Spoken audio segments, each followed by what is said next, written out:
നമസ്കാരം, മലയാളി വാർത്തയിലേക്ക് സ്വാഗതം. തൃശൂരിലെ സുരേഷ് ഗോപിയുടെ വിജയം ഏവരെയും അമ്പരപ്പിക്കുന്നതാണ്.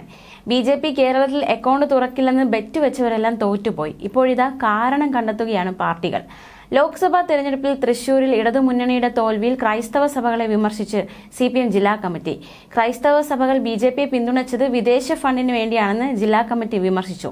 വിദേശ ഫണ്ട് സ്വീകരിക്കുന്നതിലുള്ള വിലക്ക് നീക്കാമെന്ന് ധാരണയുണ്ടാക്കിയെന്നും വിലക്ക് പിൻവലിക്കുന്നതിനു വേണ്ടി തൃശൂർ സീറ്റ് ബി.ജെ.പിക്ക് നൽകുകയായിരുന്നുവെന്ന് ജില്ലാ കമ്മിറ്റി ആരോപിച്ചു.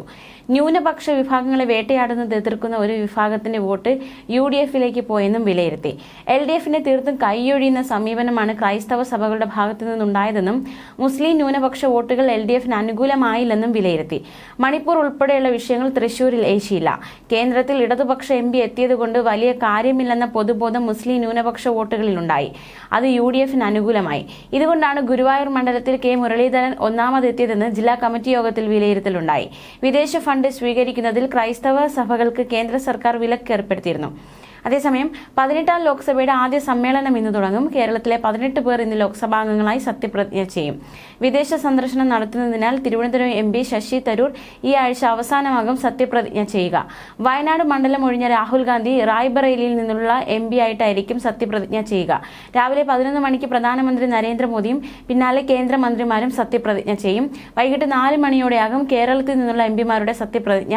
അതേസമയം പ്രോൺ ടൈം സ്പീക്കർ പദവിയിൽ നിന്ന് കൊടിക്കുന്നിൽ സുരേഷിനെ ഒഴിവാക്കിയതിനാൽ അധ്യക്ഷനെ സഹായിക്കുന്ന പാനലിൽ നിന്ന് വിട്ടുനിൽക്കാൻ ഇന്ത്യ സഖ്യം രാവിലെ തീരുമാനമെടുക്കും. DMK-യുടെ കൂടെ അഭിപ്രായം തേടിയ ശേഷമായിരിക്കും ഇക്കാര്യത്തിൽ അന്തിമ തീരുമാനമെടുക്കുക. രാവിലെ 10 മണിക്ക് പാർലമെന്റിന്റെ വളപ്പിലെത്താൻ കോൺഗ്രസ് MP-മാർക്ക് പാർട്ടി നിർദ്ദേശം നൽകിയിട്ടുണ്ട്. MP-മാർ ഒന്നിച്ചാകും എത്തുക.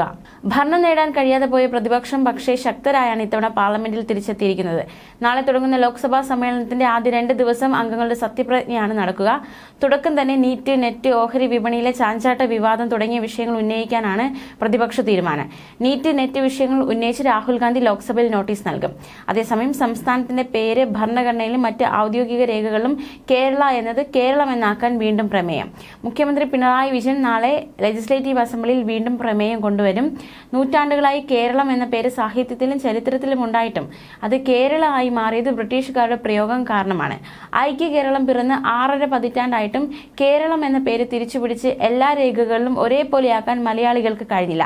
മലയാളത്തിൽ സംസ്ഥാനം കേരളം എന്നാണ്. പക്ഷേ സർക്കാർ രേഖകളിൽ പോലും ഇംഗ്ലീഷിൽ ഇപ്പോഴുമുള്ളത് ഗവൺമെന്റ് ഓഫ് കേരള എന്നാണ്.